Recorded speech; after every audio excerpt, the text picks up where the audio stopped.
Giggling laughter echoed through the coffee shop as Ethan Miles walked in. His shirt collar was worn paint still on his hands, eyes tired but kind. In the corner sat a woman in a wheelchair, elegant dress, cold and guarded expression. Sorry, I'm the person they're about to laugh at. Friends behind them held up phones recording.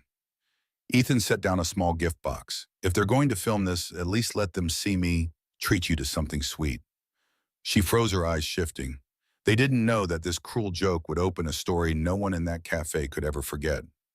Ethan was 35, a single father and house painter who delivered packages on evening shifts. After his wife passed away, he raised Sophie alone. She was 8, a bright girl who wrote notes saying, "Smile, Daddy," and stuck them on mirrors. His hands bore the marks of honest work, calloused palms, fingernails, with permanent traces of paint that wouldn't scrub out no matter how hard he tried. These were the hands that tucked Sophie in at night, that fixed her cereal in the morning, that held her when she cried for a mother she was slowly forgetting. A coworker had played a cruel joke, signing him up for a free blind date without telling him.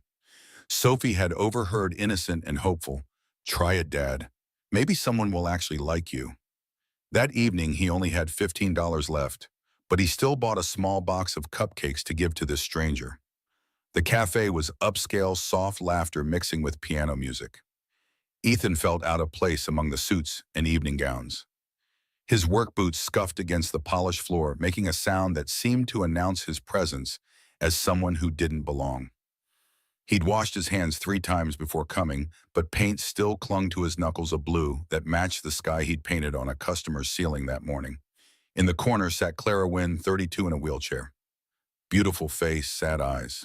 When he sat down, she immediately tensed. "I'm also here to be laughed at, apparently."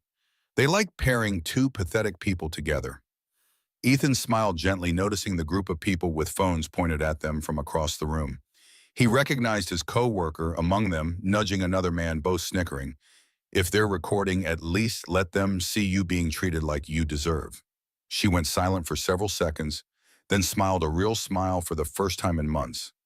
Around them, the group of so-called friends whispered and snickered, phones pointed, elbows nudging. "This is going to be hilarious," one muttered. But Ethan ignored them. He opened the cupcake box and offered it to Clara. "I know this isn't much, but my daughter helped me pick them out." She stared at the cupcakes, simple, store-bought, nothing fancy, but no one had given her anything in months without pity in their eyes. "Your daughter sounds wonderful. She's the best thing that ever happened to me." He pulled out his phone, showed her a photo of Sophie grinning, missing a front tooth, holding a paintbrush. "She helps you work sometimes." "Mostly she just makes me laugh when things get hard." He paused, watching as Clara ran her finger around the edge of the cupcake box, as if trying to decide whether to take one. "What about you? Do you have family?" Clara's expression hardened, her fingers gripping the armrests of her wheelchair. "I did, before the accident, before I became this broken, incomplete burden." Ethan shook his head, leaning forward slightly. "You're not broken. You're just different. And different isn't less." She looked at him sharply, searching for the pity she always saw, the careful tone people use, the way they talk too loud or too slow, like her legs didn't work, so her brain must not either. But his eyes were just steady, honest, kind. "Why did you come tonight?" "My daughter asked me to try, and I can't say no to her." He smiled, a small lift at the corner of his mouth. "Why did you—" "Because I'm tired of hiding, and I thought maybe—" She trailed off. "I don't know what I thought." They talked for an hour about nothing important, favorite foods, bad movies, the weather, normal conversation, like she was just a person, not a disability, not a tragedy, just Clara. When the cafe started closing, they stood to leave. Well, he stood. She wheeled. The group of friends was still there, disappointed. Their prank hadn't produced more drama. Ethan turned to them, his voice calm but firm. "I hope whatever you got out of tonight was worth it, because she just gave me the best evening I've had in 2 years." Clara's eyes filled with tears. Outside, under the streetlights, she said softly, "You're the first person who looked at me without pity. Then everyone else is blind." She laughed, a real surprised laugh. "Can we do this again? Without the cameras? I'd like that." As he walked away, Clara sat in her wheelchair, watching him disappear into the night. For the first time since the accident, she felt like maybe, just maybe, she could be seen as whole again. At home, Sophie was waiting up, drawing at the kitchen table. "How was it, Dad?" It was good, baby. Really good. Did she like the cupcakes? She loved them. Sophie beamed. I knew it. People who smile in their eyes always like cupcakes. Ethan hugged his daughter, grateful for her wisdom. On the mirror, her note still said, "Smile, Daddy." And for the first time in a long time, he did. The next morning, Clara sent a text message. "I owe you a coffee." One without cameras. From that day on, they met every week. No pity, no performance, just two lonely people sharing space. Ethan told her about his wife's death, the nights juggling work and childcare, the fear that he wasn't enough for Sophie. Clara listened, her eyes softening with understanding. Clara told him she'd been a creative director, but after the accident left her paralyzed from the waist down, her fiancé left. He couldn't handle having a wife who couldn't walk beside him, she said, voice breaking. Ethan simply replied, "Then he never deserved to walk beside you in the first place." Clara laughed, surprised, moved. The laugh reached her eyes. They fell into a rhythm. Coffee on Tuesdays, phone calls on Thursdays, text messages throughout the week that made both of them smile at their phones like teenagers. Ethan learned that Clara had a sharp sense of humor, that she loved terrible puns, that she cried during commercials, but never during sad movies. Clara learned that Ethan sang off-key while painting, that he made pancakes in funny shapes for Sophie, that he'd been writing letters to his late wife in a journal he kept hidden. "Do you still write to her?" Clara asked one day, her fingers tracing the rim of her coffee cup. "Sometimes. Less now than before." He looked at her, a heaviness in his gaze. "I think she'd be okay with that. What would you tell her if you could?"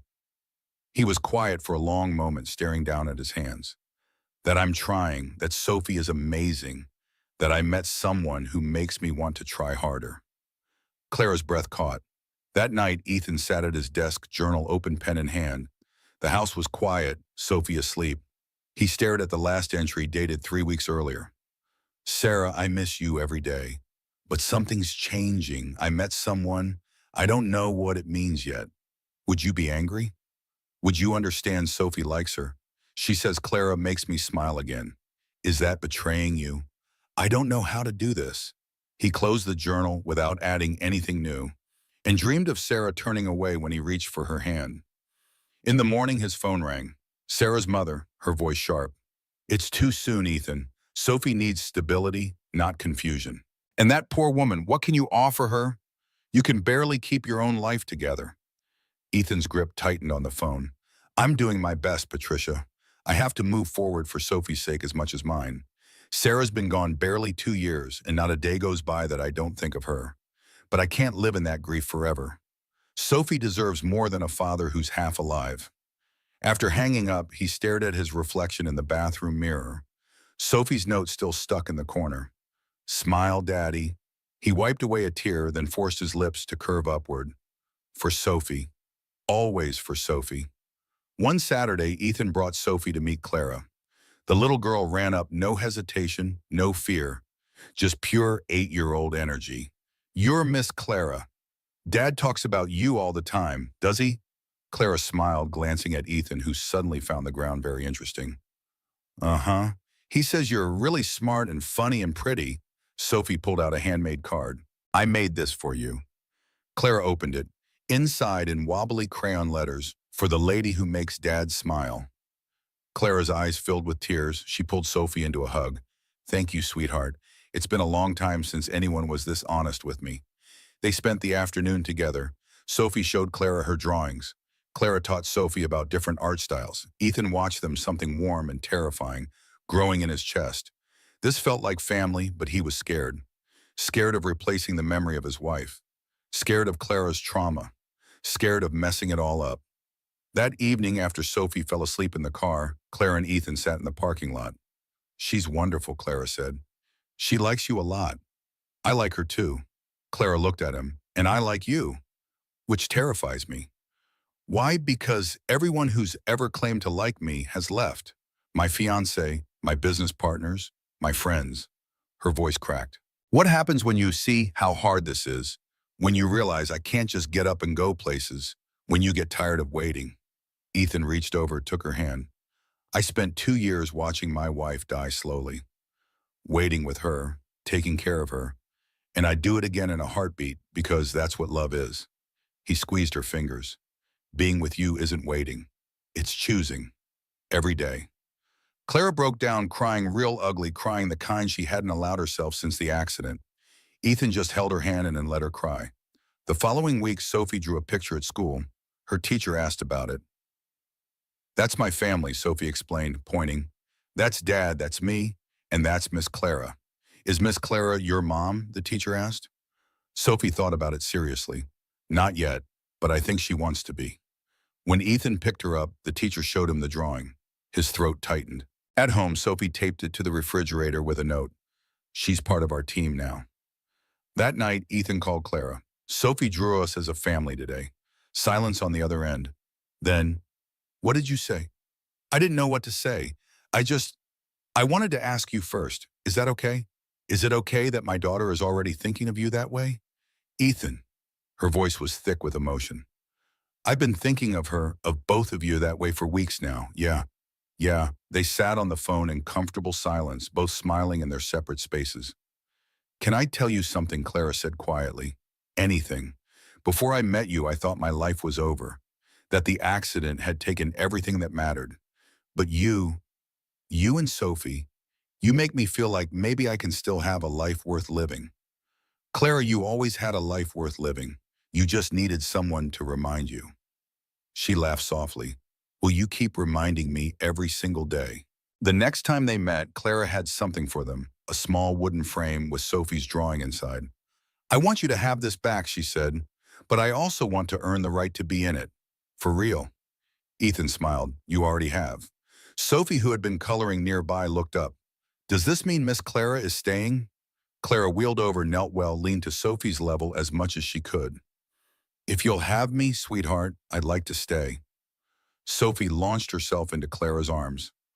"Finally, I've been waiting forever." Over Sophie's shoulder, Clara met Ethan's eyes. He mouthed, "Me too." Sophie writes, "She's part of our team now," and tapes it to the fridge. As weeks passed, Ethan noticed Clara never spoke much about her work. She mentioned design projects, clients with specific needs, but nothing about the scale of her business. He assumed she ran a small studio, maybe with a partner or two. He never pressed her.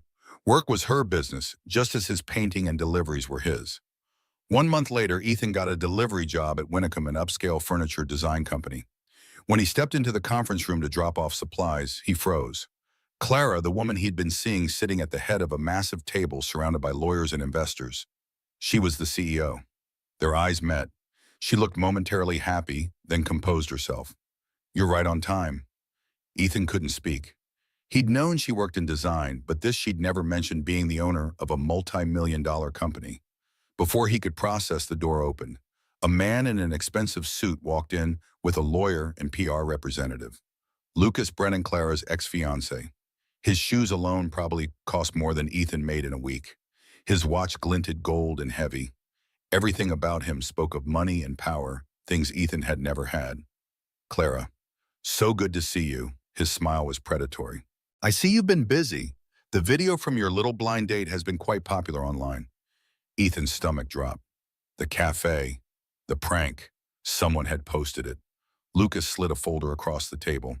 "Here's my proposal. You agree to partner on my development project. I'll hold a press conference explaining the video was just a misunderstanding. Refuse and I'll tell everyone you've been having an affair with your delivery guy. Infidelity scandal. Your company's reputation destroyed." Clara gripped her wheelchair armrest, voice shaking. "You leaked that video to humiliate me." Lucas shrugged. "You've gotten smarter." One of the investors coughed uncomfortably. "Mrs. Wynn, perhaps we should consider no." Her voice was steel. Ethan stepped forward. "She doesn't owe you her freedom." Lucas laughed coldly. "Mind your own business, painter. This is between me and my ex-fiancée. It stopped being just your business when you tried to blackmail her. I'm offering her a solution. Take care of your daughter and stay out of matters you don't understand."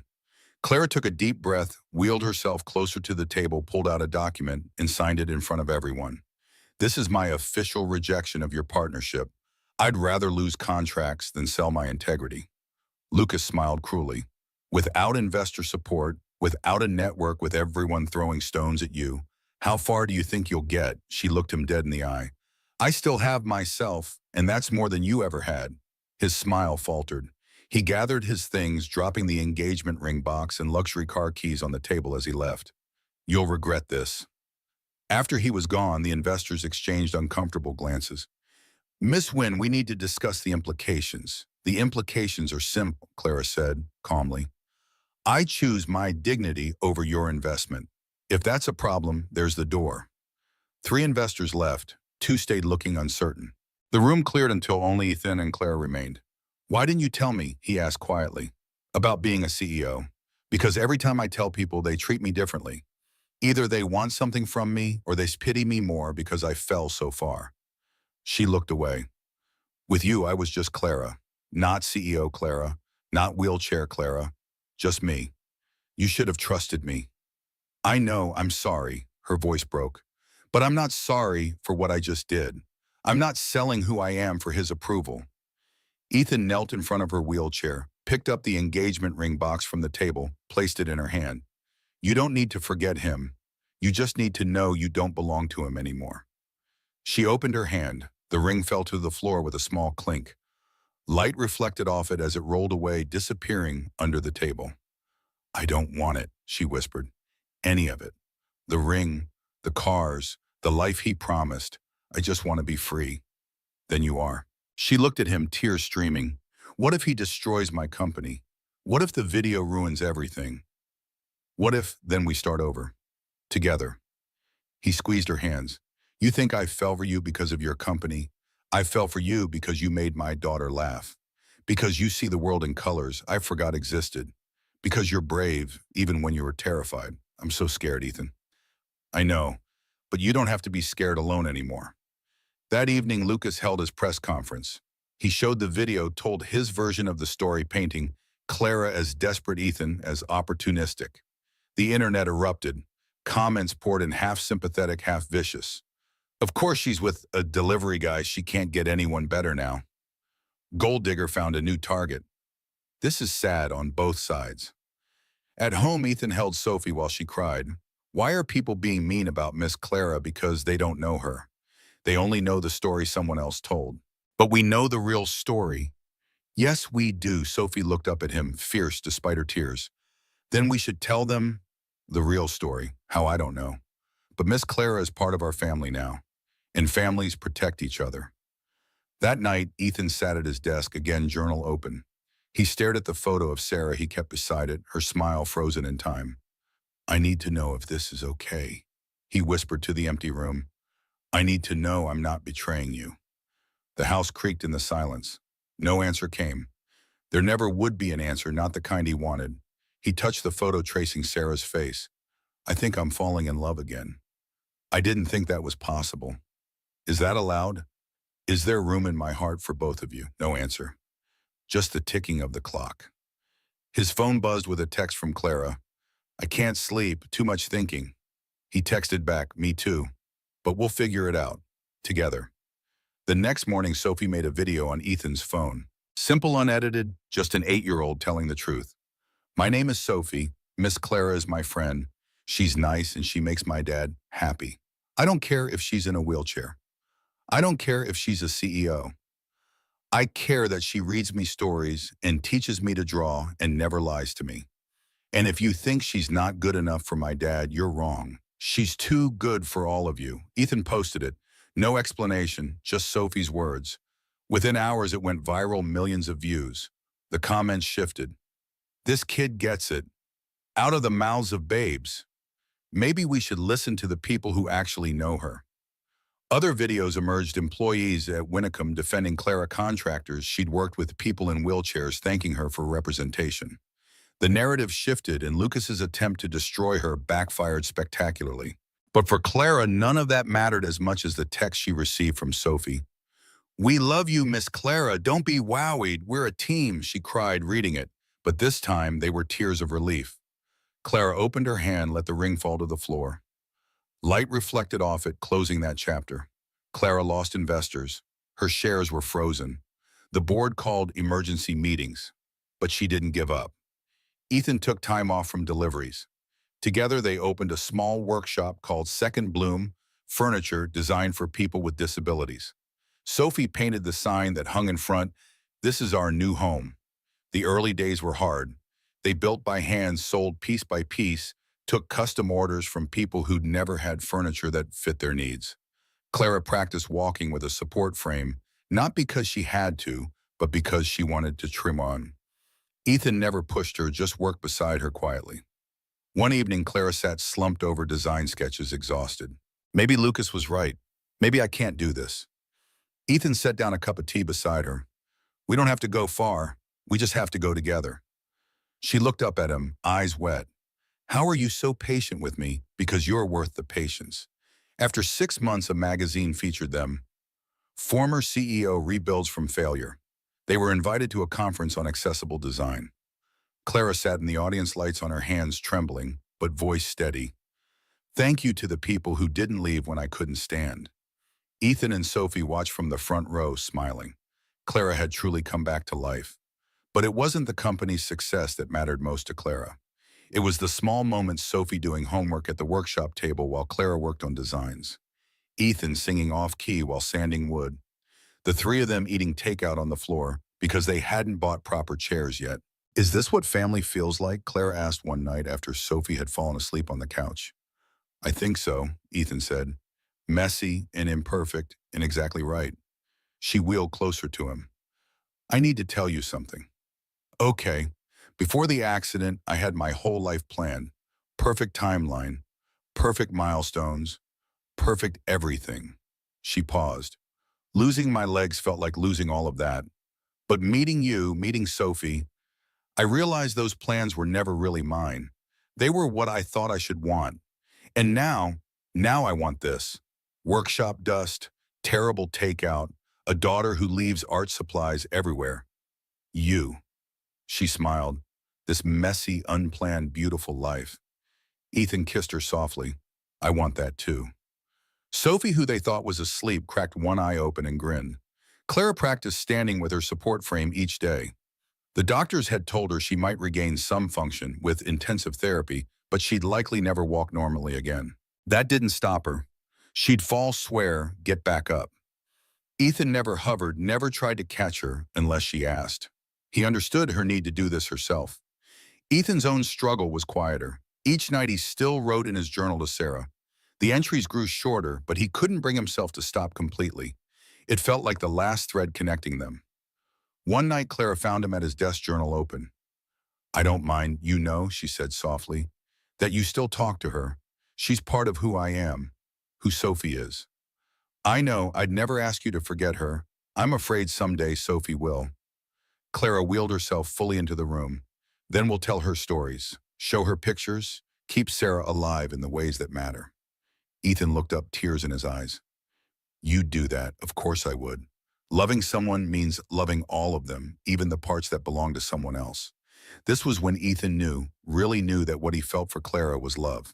Not the same love he had had for Sarah. Something different. Something that had grown in the broken places, like flowers pushing through cracks in concrete. The workshop grew slowly but steadily. They hired 2 employees, both people with disabilities, who struggled to find work elsewhere.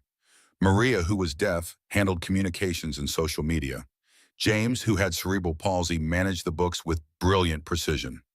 We're not a charity, Clara always said. We're a business that sees talent others overlook. One day a large order came in. A hospital wanted accessible furniture for their entire pediatric wing. It was more than they could handle alone. They'd need to expand, hire more people, take on debt. Clara sat with the proposal, terrified. What if we fail? What if I'm not ready for this?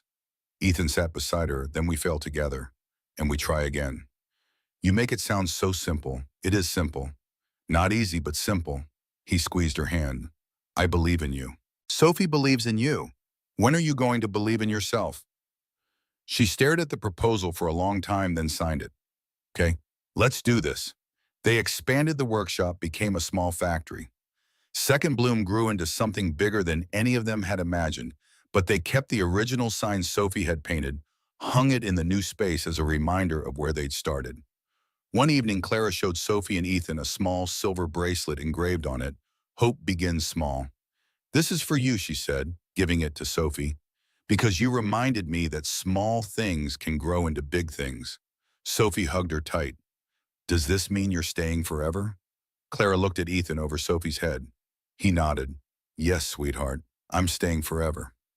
That night after Sophie was in bed, Clara practiced walking with her frame across the workshop floor. Ethan watched, not helping unless she asked. She made it 15 feet, then 20, then collapsed, laughing and crying into his arms. I did it. You did it. I'm not fixed. I'll probably never be what I was before. Good, because what you are now is pretty amazing. She kissed him, tasting salt from happy tears. Outside through the window, the second Bloom sign glowed under the streetlight. Sophie's painted letters, "This is our new home." And for the first time since the accident, Clara truly believed it. Home wasn't a place. It was these people, this moment, this choice to keep choosing each other every single day. A week later, Ethan drove to the apartment Clara still kept but rarely used. He was helping her sort through things she wanted to bring to the house they now shared. In her bedroom, he found a box of photographs Clara before the accident. Standing on a beach, hiking on a mountain trail, dancing at a gala. You look happy, he said, showing her one of the photos. I thought I was. She took the photo, studied it. But I was always chasing the next thing, the next achievement. I never just was. Not like now. You're happier now. Even with everything. She looked around at the boxes, at the wheelchair she sat in, at Ethan kneeling beside her.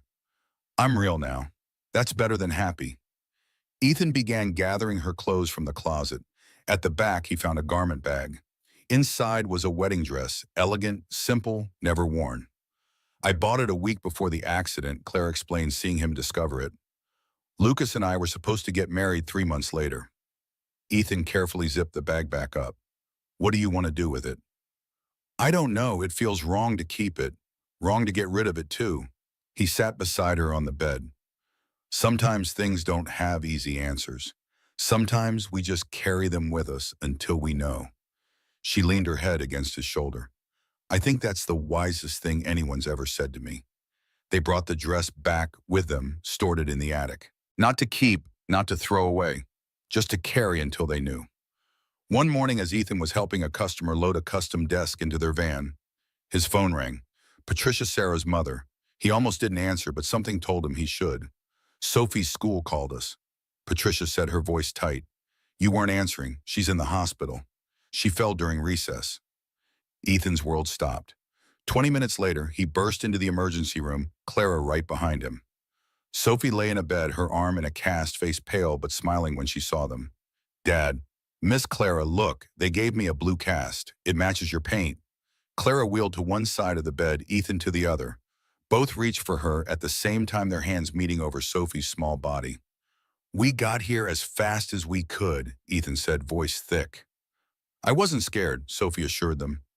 I knew you'd come. In the corner stood Patricia and Robert, Sarah's parents. Their faces were tight with disapproval, seeing Clara there, but they'd come when called for Sophie. Clara noticed them, began to wheel back. I should give you family time. Sophie grabbed her hand. You are family. Patricia stepped forward, mouth opening to object, but something in Sophie's face stopped her. This child, her granddaughter, looking at Clara with such trust, such love. How could she fight that? Thank you for coming so quickly, Patricia said stiffly to Clara. It's good to see someone cares for her so deeply. It wasn't much, but it was a beginning, a small crack in the wall of resistance. As they all sat in the hospital room, awkward, but united in their concern for Sophie, Ethan realized something important. Families weren't built in grand moments. They were built in hospital rooms, in shared fears, in small surrenders of pride. That's when the doctor came in with the x-rays and their attention returned to Sophie. The workshop continued to grow. With the hospital contract completed ahead of schedule, more orders flowed in. They hired more employees, veterans with PTSD, single mothers, people who'd been overlooked or underestimated. Second Bloom became known not just for its furniture, but for its mission. Clara's former investors began calling, wanting back in now that success was apparent. She politely declined. They'd built this themselves, brick by brick, failure by failure, triumph by triumph. She wouldn't share it with those who hadn't believed. Lucas appeared in business magazines announcing new ventures, new partnerships. Occasionally, reporters would ask Clara for comment on her rivalry with her ex. She always gave the same answer, I'm not in competition with anyone but myself. One evening as they locked up the workshop, Clara noticed Ethan staring at the signs Sophie had painted, now hanging in their conference room. What are you thinking about? She asked. How close we came to never meeting. If my coworker hadn't played that stupid prank, if I hadn't decided to stop hiding, if Sophie hadn't pushed me to go, they smiled at each other, recognizing the strange alchemy of chance and choice that had brought them together. Do you believe in fate? Clara asked. I believe in second chances, Ethan answered, and recognizing them when they come. That night, they sat on the porch swing watching the stars. Ethan felt Clara's head heavy on his shoulder, her breathing deep and even. Asleep. He sat very still, not wanting to wake her. Inside, Sophie was doing homework, the light from her room falling across the yard. His family, not the one he'd planned, but the one he'd found, or maybe the one that had found him. He thought of Sarah. The pain of losing her had changed, transformed into something he could carry without being crushed by it. She would always be part of him, part of Sophie. But now there was room for more. Room for Clara. Room for this new life they were building together. In his pocket was a small box with a ring not as expensive as the one Lucas had given her but chosen with care. He'd ask her soon. Not tonight, but soon, when the moment was right. For now he was content to sit in the quiet, Clara breathing beside him, the distant sound of Sophie humming as she worked, and the knowledge that sometimes the best things grow from the hardest breaks. The next morning, Ethan dropped Sophie at school, then headed to the workshop to finish a special project, a display for an upcoming accessible design showcase. Clara was already there on the phone with a supplier, her free hand sketching modifications to a design. She waved as he entered, pointing to the coffee she'd made him. This had become their rhythm, as natural as breathing. After hanging up, Clara wheeled over to see his progress. It's looking good. The showcase could bring in a lot of new business. Ethan nodded, sanding the edge of a table designed for wheelchair users. Are you nervous about presenting Paul? A little. I haven't done a public speaking event since before the accident. Ethan set down his sandpaper, turned to face her fully. You're going to be amazing, just like you are at everything else. She smiled, but he could see the doubt in her eyes. I keep thinking Lucas might be there. He's on the speaker list too. And if he is, then I'll hold my head high and show him exactly what he walked away from. Ethan grinned. That's my girl. He froze, the words hanging between them. My girl. He hadn't meant to say it, hadn't planned it, but there it was. Clara's eyes widened slightly, then softened. Yes, she said quietly, I am. Later that day, a customer came in, a mother with a teenage son who had severe cerebral palsy. The boy was confined to a specialized wheelchair, unable to use standard furniture. They had visited 4 other furniture stores before finding Second Bloom. No one else even tried to understand what we needed, the mother explained. They just showed on catalog pages and said, special orders take 6 months. Clara wheeled herself around the showroom with the family, showing them options, asking detailed questions about the boy's specific needs and preferences. She spoke directly to him, not just his mother watching for his eye movements in slight nods to understand his responses. When they left an hour later, having placed an order for a custom desk and shelving unit, the mother hugged Clara. You have no idea what it means to be seen, really seen. After they'd gone, Ethan found Clara wiping away tears. You okay? She nodded. That's why we're doing this. Not to prove Lucas wrong, not to make money, but because everyone deserves to have a space that fits them, not the other way around. Ethan squeezed her shoulder. I learned something from you every day. You know that? As closing time approached, Ethan received a call from Sophie's teacher. She was staying late for an art project and needed to be picked up in an hour. Clara insisted he go, saying she'd lock up the workshop. After Ethan left, Clara remained at her desk, going through invoices. The workshop was quiet except for the hum of the heating system and the occasional ping of cooling metal in the fabrication area. She was so absorbed in her work that she didn't hear the door open. Still working late, I see. She looked up, startled. Lucas stood in the doorway, impeccably dressed, as always, an expression of mild amusement on his face. What are you doing here? Reconnaissance. I wanted to see this operation for myself. He walked around the workshop, examining the pieces in progress, running his hand over surfaces, inspecting joints with a critical eye. Not bad for a charity case. We're not a charity. Clara's voice was steady, but her hands gripped the wheels of her chair tightly. Come on, Clara. You and I both know what this is. A feel-good story. Disabled CEO starts over. Great PR, but not a real business. We're profitable, growing, making a difference. Lucas laughed a sound that used to make her heart skip, but now just made her skin crawl. I'm speaking at the showcase, you know, right before you. I know. He moved closer, leaning down so his face was level with hers. It's not too late to come back. Winnicum misses you. I miss your insights. The double meaning wasn't lost on her. She held his gaze. I'm exactly where I need to be. With your house painter, playing small-time entrepreneur.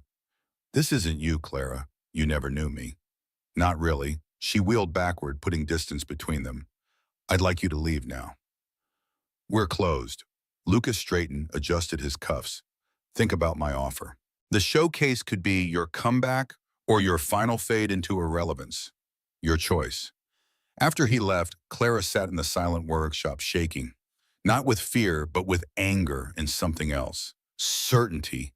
She'd made the right choice walking away from Lucas, from Winnicum, from the life she'd thought she wanted. When Ethan returned with Sophie, he found Clara at the work table sketching furiously. New design. She looked up, her eyes bright with purpose. For the showcase. Something no one's ever seen before. That night after Sophie was asleep, Clara told Ethan about Lucas's visit. His jaw tightened, but he remained calm. What do you want to do? Beat him, not just at the showcase, at everything. Show him that success isn't measured by the size of your company, but by the lives you change. Ethan smiled. I love when you get fired up. She raised an eyebrow. Only then. He leaned in, kissed her softly. No, pretty much all the time. As the showcase approached, the entire workshop buzzed with energy. Everyone contributed ideas for their display, which had evolved into an interactive exhibit demonstrating how thoughtful design could change lives. They worked late into the night, perfecting every detail. The morning of the showcase, Ethan found Clara in their bedroom, staring at herself in the mirror. She'd chosen a sleek business suit, her hair pulled back in a professional updo. She looked every inch the CEO she'd once been, except for the wheelchair. You look beautiful, he said. She met his eyes in the mirror. I'm terrified. What if I freeze? What if people just see the chair? Ethan stood behind her, his hands on her shoulders. Then they'll be missing the best part. She reached up, covered his hand with hers.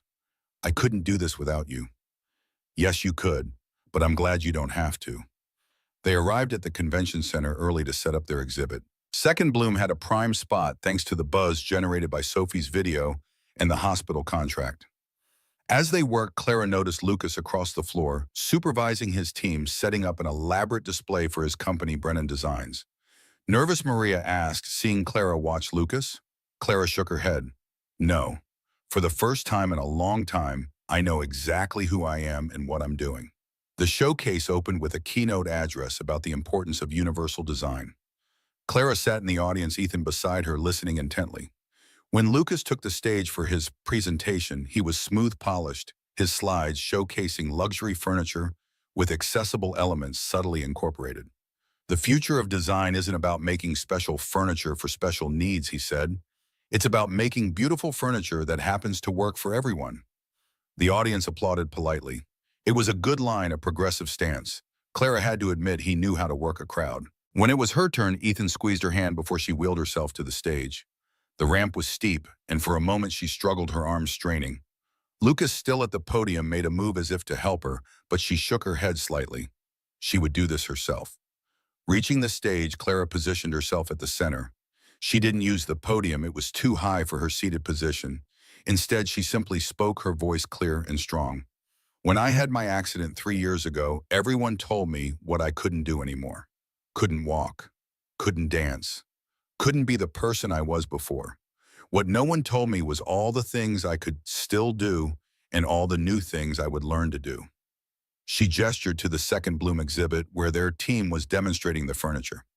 At Second Bloom, we don't design furniture for disabilities. We design furniture for people. People who have been told what they can't do for far too long. We listen, we learn, and then we build. As she spoke, slides appeared behind her, not of furniture, but of people. Their customers using Second Bloom pieces in their homes, schools, workplaces. Real people with real lives who happen to have different abilities. Design isn't about making things beautiful, though beauty matters. It's about making things work for actual human beings with all their complexities and differences. When we get that right, the beauty follows naturally. The audience was silent, captivated. Even Lucas watched with an unreadable expression. 3 years ago, I thought my life was over. Today, I'm just getting started. And if there's one thing I've learned, it's this. Sometimes the things that break us open are the very things that let the light in. The applause was immediate and thunderous. Clara sat tall in her chair, a smile spreading across her face. Across the room, Ethan beamed with pride, mouthing 3 words she could read even at a distance. I love you. After the presentations, their exhibit was swamped with visitors. Designers, manufacturers, potential clients all wanted to see Second Bloom's innovations up close. Clara was in her element, explaining their philosophy, demonstrating features, connecting with people who understood exactly what they were trying to accomplish. Lucas approached as the crowd thinned, his expression carefully neutral. Impressive presentation. Thank you. He glanced around at their exhibit, then back at her. You found your niche. It's not a niche, Lucas. It's a mission. He nodded slowly. I see that now. For a moment, she glimpsed something in his eyes, regret perhaps, or simply recognition of what he'd lost. Then it was gone, replaced by his usual confidence. We should talk sometime about potential collaboration. Clara smiled politely. My card is on the table. Have your people call mine. It was a dismissal, and they both knew it. Lucas walked away, back straight, head high. Clara watched him go, feeling nothing but a mild curiosity about the person she'd once thought she would marry. He seemed so small now, so limited by his own vision of success. Ethan appeared at her side, a glass of champagne in hand. To the star of the show. She took the glass, clinked it against his. To Second Bloom, and second chances. As they moved through the showcase, accepting congratulations and making connections, Clara felt a lightness she hadn't experienced in years. Not the weightless euphoria of success, but something more grounded, the certainty that she was exactly where she was meant to be. That evening, they celebrated with the team at a restaurant near the convention center. Sophie, who had joined them after school, sat beside Clara, proudly wearing her Hope Begins Small bracelet. James proposed a toast to Clara and Ethan, who taught us all that broken doesn't mean finished. Clara raised her glass, her eyes meeting Ethan's across the table. In that moment, surrounded by their chosen family, she knew that whatever challenges came next, they would face them together. Not as CEO and painter, not as disabled and able-bodied, but simply as two people who had found each other when they needed it most. Later, as Ethan drove them home, Sophie asleep in the back seat, Clara reached for his hand. Do you ever wonder what would have happened if we hadn't met that night? Ethan squeezed her fingers. I try not to think about it. Some alternate realities are too dark to imagine. She looked out the window at the city lights blurring past. I used to think everything happened for a reason. The accident, Lucas leaving, all of it, some grand design leading me somewhere. Now I think life just happens, and it's what we do with it that matters. Ethan nodded, his eyes on the road. Sarah used to say something similar, that we don't get to choose what happens to us, but we always get to choose how we respond. Clara smiled, watching his profile in the dim light. She sounds like she was very wise. She was. You would have liked her. I think I would have too. They drove in comfortable silence the rest of the way home, hand in hand, the future unwritten but full of possibility. Lucas slid the folder across the gleaming conference table, his manicured fingernails lingering on its edge. My proposal. You agree to partner on my development project? I'll hold a press conference explaining the video was just a misunderstanding. Refuse and I'll tell everyone you've been having an affair with your delivery guy. Infidelity scandal. Your company's reputation destroyed. Clara's knuckles whitened as she gripped her wheelchair's armrests, her voice barely containing a tremor. You leaked that video to humiliate me. Lucas shrugged, his designer suit shifting perfectly with the motion. You've gotten smarter. One of the investors coughed uncomfortably, eyes darting between Clara and Lucas. Mrs. When perhaps we should consider no. The word hung in the air like steel. Ethan stepped forward from where he'd been frozen near the doorway, his work boots scuffing against the polished floor. She doesn't owe you her freedom. Lucas laughed, the sound cold and empty. Mind your own business, painter. This is between me and my ex-fiancée. It stopped being just your business when you tried to blackmail her.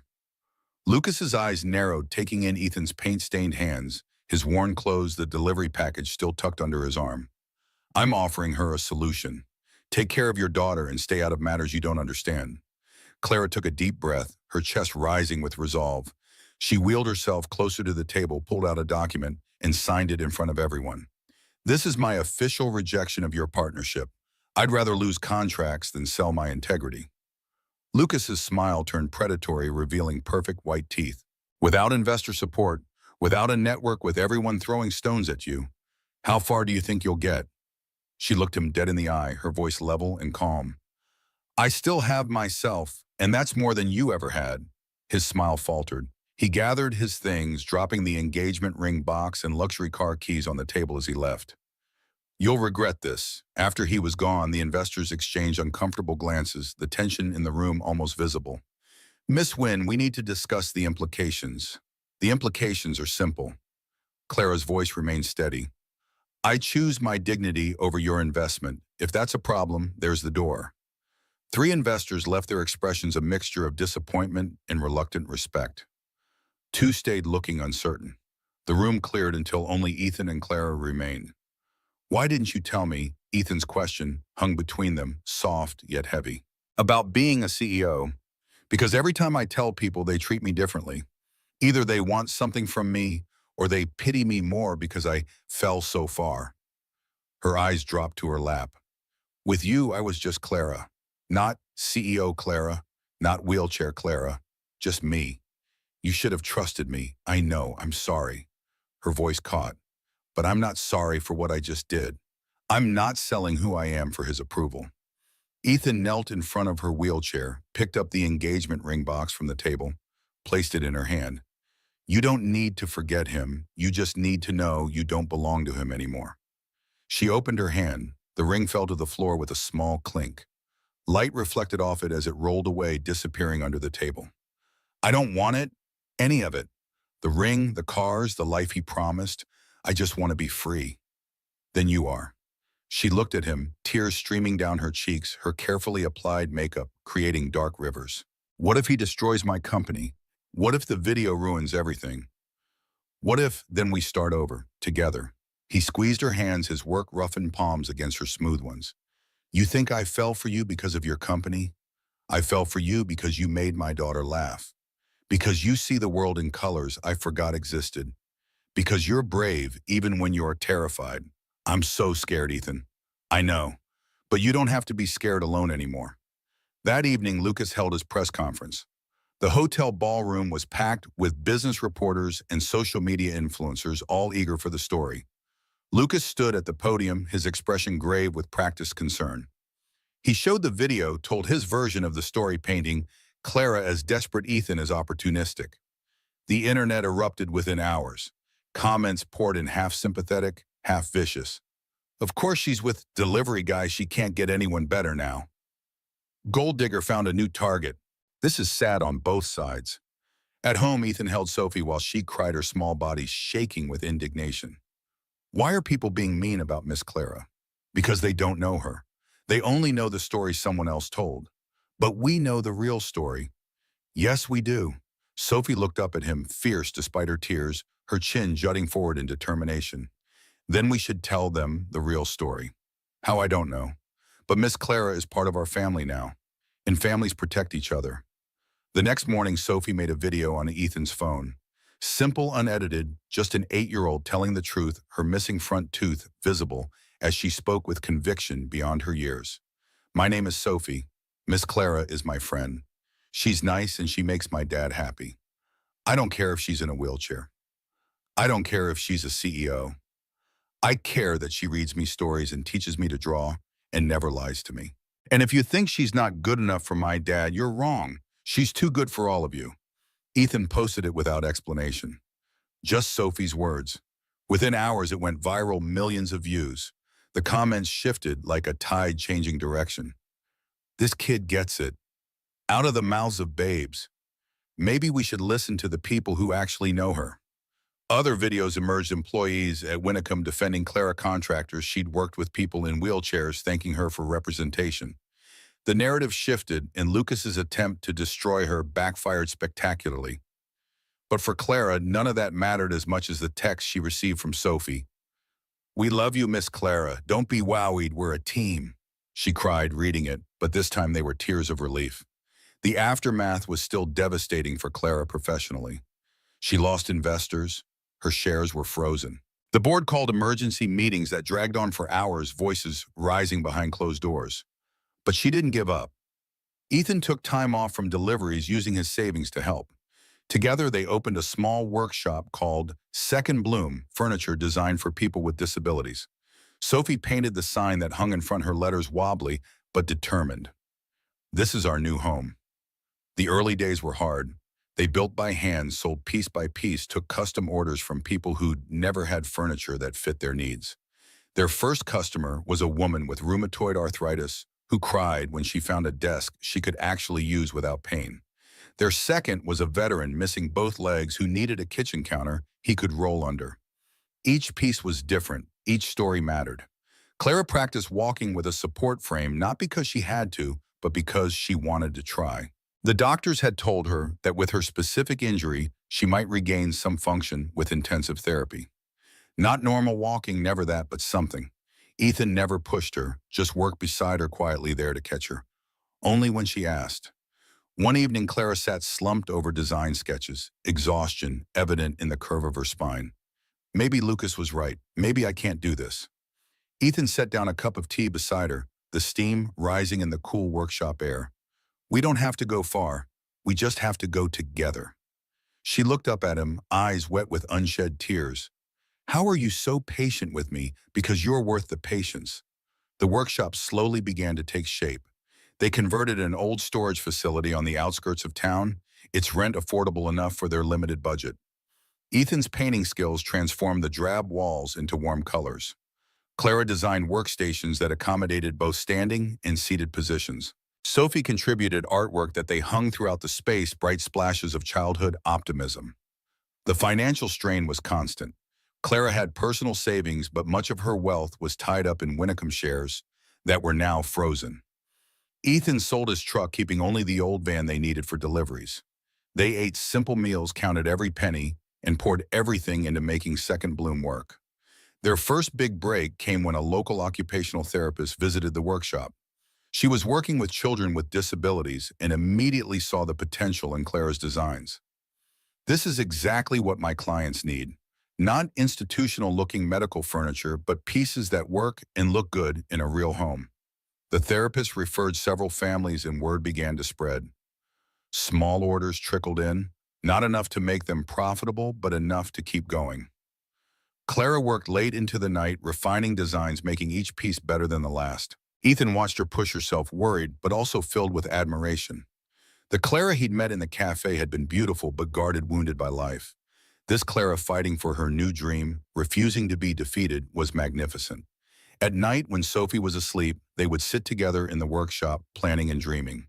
Clara would sketch new designs, explaining each feature, each innovation. Ethan would listen, offering practical suggestions from his experience, building and repairing things. They complemented each other in ways neither had expected.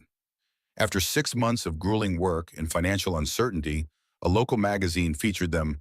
Former CEO rebuilds from failure. The article was mostly positive, focusing on their mission to create furniture for people with disabilities. It mentioned the scandal, only briefly framing it as corporate politics that had ultimately led Clara to a more meaningful path. The publicity brought more customers and an invitation to a conference on accessible design. Clara was asked to speak about her experience both as a person with a disability and as a designer creating for others with different needs. The conference hall was smaller than the hotel ballroom where Lucas had held his press conference, but it was packed with people who truly cared about the topic. Clara sat at the edge of the stage, her hands trembling slightly as she prepared to speak. "Thank you to the people who didn't leave when I couldn't stand." Ethan and Sophie watched from the front row, smiling encouragement. Clara spoke without notes, from the heart, about her journey from the accident through corporate success to finding purpose in Second Bloom. The audience responded with a standing ovation. Afterward, people lined up to talk to her, many in wheelchairs themselves, thanking her for her candor and vision. Clara had truly come back to life, But it wasn't the company's success that mattered most to her.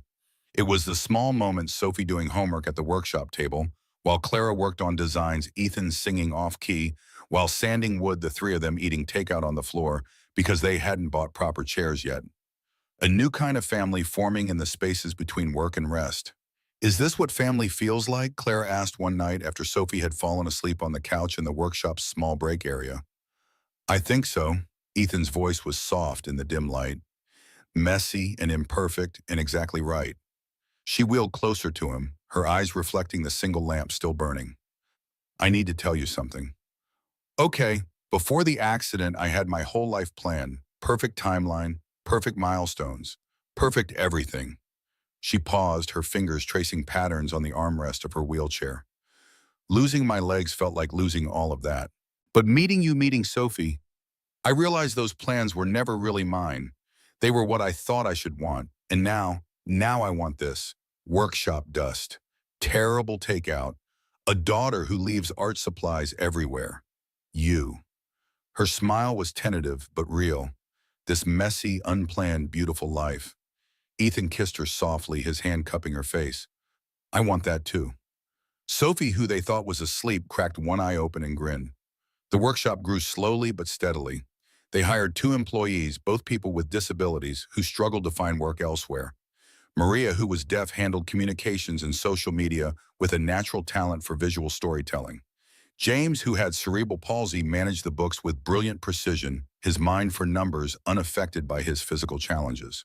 We're not a charity, Clara always said when people commented on their hiring practices. We're a business that sees talent others overlook. One day, nearly a year after they'd opened Second Bloom, a large order came in. A hospital wanted accessible furniture for their entire pediatric wing. It was more than they could handle alone. They'd need to expand, hire more people, take on debt. Clara sat with the proposal in the office they'd carved out of a corner of the workshop, her expression torn between excitement and terror. What if we fail? What if I'm not ready for this? Ethan sat beside her, his shirt dusty from sanding a table edge all afternoon. Then we fail together, and we try again. You make it sound so simple. It is simple. Not easy, but simple. He squeezed her hand, calluses against soft skin. I believe in you. Sophie believes in you. When are you going to believe in yourself? She stared at the proposal for a long time, her mind racing through all the ways this could go wrong. Then, with a deep breath, she signed it. Okay, let's do this. The hospital order changed everything. They hired 3 more employees, invested in better equipment, and moved production to a larger space. The original workshop became their showroom and design studio. Through it all, they kept the original signs Sophie had painted, hung it in the new space as a reminder of where they'd started. The pediatric wing furniture was a success, leading to orders from other hospitals and rehabilitation centers. Second Bloom became known for its thoughtful, functional designs that never sacrificed aesthetics for accessibility. One evening, as they celebrated the completion of the hospital order, Clara showed Sophie and Ethan a small silver bracelet engraved with the words, "Hope begins small." "This is for you," she said, giving it to Sophie, "because you reminded me that small things can grow into big things." Sophie hugged her tight, her arms wrapping around Clara's neck. "Does this mean you're staying forever?" Clara looked at Ethan over Sophie's head. He nodded, his eyes saying everything his lips didn't need to. "Yes, sweetheart, I'm staying forever." That night, after Sophie was in bed, Clara practiced walking with her frame across the workshop floor. Ethan watched from his workbench, not helping unless she asked. She made it 15 feet, then 20, then collapsed, laughing and crying into his arms. "I did it. You did it. I'm not fixed. I'll probably never be what I was before." "Good, because what you are now is pretty amazing." She kissed him, tasting salt from happy tears. Outside, through the window, the Second Bloom sign glowed under the streetlight. Sophie's painted letters, a constant reminder, this is our new home. And for the first time since the accident, Clara truly believed it. Home wasn't a place. It was these people, this moment, this choice to keep choosing each other every single day. The success of Second Bloom didn't go unnoticed in the business community. 18 months after opening their doors, Clara was invited to speak at a major design conference, one that Lucas would also be attending. His company, Brennan Designs, had been growing rapidly, positioning itself as the luxury option in accessible furniture. I'm not sure I want to go, Clara confessed to Ethan as they reviewed the invitation. Seeing Lucas again, you don't have to prove anything to him, I know, but maybe I need to prove something to myself. The week before the conference, an unexpected visitor arrived at Second Bloom. Patricia Sarah's mother stood awkwardly in the showroom, her purse clutched tightly to her chest. I wasn't sure if I should come, she began, her eyes taking in the furniture displays, the photos of satisfied customers on the walls. Ethan approached her cautiously. Their relationship had been strained since he began seeing Clara Patricia's grief for her daughter, manifesting as opposition to any woman in Ethan and Sophie's lives. Is everything okay? Is Sophie? She's fine. She's the reason I'm here, actually. Patricia pulled a drawing from her purse, one of Sophie's showing her family. Ethan, Sophie, and Clara were depicted holding hands in front of what was clearly meant to be the Second Bloom workshop. Above them, floating in the sky with angel wings, was Sarah. She brought this home from school yesterday. Said she wanted me to see her family. Ethan's throat tightened at the sight of the drawing at Sarah watching over them from heaven. Patricia continued, her voice softer than he'd heard it in years. I've been so afraid she'd forget her mother, that you'd replace her. But this, she gestured to the drawing. Sarah's still here. And this Clara person, she isn't taking Sarah's place. She's making her own. Ethan nodded, unable to speak past the lump in his throat. I'd like to meet her properly, if that's all right.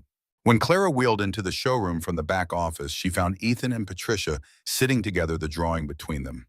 Her first instinct was to retreat to give them privacy, but Ethan looked up and beckoned her over. Clara, this is Patricia, Sarah's mother. The introduction was simple but weighted with meaning. Patricia stood, extending her hand formally. My granddaughter thinks very highly of you. Clara took her hand, her grip firm despite her nervousness. She's an exceptional child. You must be very proud. Of her? Yes, always. The conversation that followed was awkward but civil. Patricia asked pointed questions about Clara's background, her accident, her intentions toward Ethan and Sophie. Clara answered honestly, neither apologetic nor defensive. I'm not trying to replace Sarah. No one could, but I do love them both very much. Patricia nodded, her expression unreadable. Sophie needs a mother figure. And Ethan deserves happiness. Sarah would have wanted that. It wasn't full acceptance, but it was a beginning. When Patricia left, she invited them to Sunday dinner, all three of them, the following weekend. A small olive branch, but significant. That night, Ethan found Clara in their bedroom, staring at herself in the mirror. What are you thinking? He asked, sitting beside her on the bed. That I have a lot to live up to. Sarah must have been remarkable. Ethan took her hand. She was. But so are you, in different ways. Clara leaned her head against his shoulder. Thank you for letting me be part of your family. Thank you for helping me build a new one. The design conference arrived, bringing with it a mixture of anxiety and determination. Clara chose her outfit carefully, a tailored suit that accommodated her wheelchair while still conveying professionalism and confidence. Ethan helped her with her hair, his painter's hands surprisingly deft with the curling iron. You'll be the most beautiful woman there, he told her, as they prepared to leave for the convention center. Beauty isn't the point, but thank you. The convention center bustled with designers, manufacturers, and media. Clara's panel was scheduled for the afternoon, while Lucas would be speaking in the morning session. They arrived early to set up Second Bloom's modest booth, arranging photographs of their work and samples of their innovative hardware solutions. Clara spotted Lucas across the exhibition hall, surrounded by an entourage of assistants and admirers. His booth was 3 times the size of theirs, with sleek prototypes and a giant video screen showcasing his designs. He caught her eye and nodded slightly, his expression neutral. Ethan noticed the exchange. You okay? Fine. He's just another competitor now. But they both knew that wasn't entirely true. Lucas represented the life Clara had lost, or perhaps escaped from, and his presence stirred complicated emotions. Lucas's presentation was slick and professional, his slides perfectly designed, his message carefully crafted. He spoke about invisible accessibility, luxury furniture that accommodated disabilities without looking medical or specialized. The audience responded with enthusiasm, particularly when he unveiled a line of high-end adjustable beds that could be controlled by voice or touch. When Clara's turn came, she wheeled onto the stage without assistance, positioning herself in front of the microphone. Her notes lay untouched on her lap as she surveyed the audience. 3 years ago, I had an accident that left me paralyzed from the waist down. Everyone focused on what I'd lost my mobility, my independence, my future as I'd planned it. What no one talked about was what I might gain. The room grew quiet, attention sharpening. At Second Bloom, we don't hide disabilities. We don't pretend they don't exist.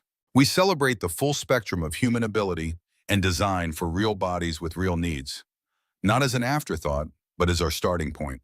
As she spoke, images appeared on the screen behind her, not just of furniture, but of people using it. A child in a wheelchair drawing at a desk. A man with no arms cooking at a specially designed kitchen island. An elderly woman with a walker navigating a bedroom set up for her changing needs. Accessibility isn't a feature to add to standard furniture. It's a fundamental rethinking of how we interact with our environments. And when we get that right, we create spaces where everyone belongs, not despite their differences, but because of them. The applause was immediate and genuine. Clara answered questions thoughtfully, neither downplaying her disability nor making it the center of her identity. When asked about the competition with Brennan Designs, she smiled. There's room in this industry for many approaches. We each serve different needs in different markets. The important thing is that people with disabilities have more choices now than they did 5 years ago. It was gracious and professional, revealing none of the personal history between them. After the presentations, Clara found herself approached by a representative from a major retail chain interested in carrying a line of Second Bloom furniture. It would mean scaling up production significantly, reaching a much wider audience. We'd need to discuss pricing and exclusivity, but we're very interested in what you're doing, the representative explained, handing Clara her card. As they talked details, Clara noticed Lucas watching from across the room, his expression unreadable.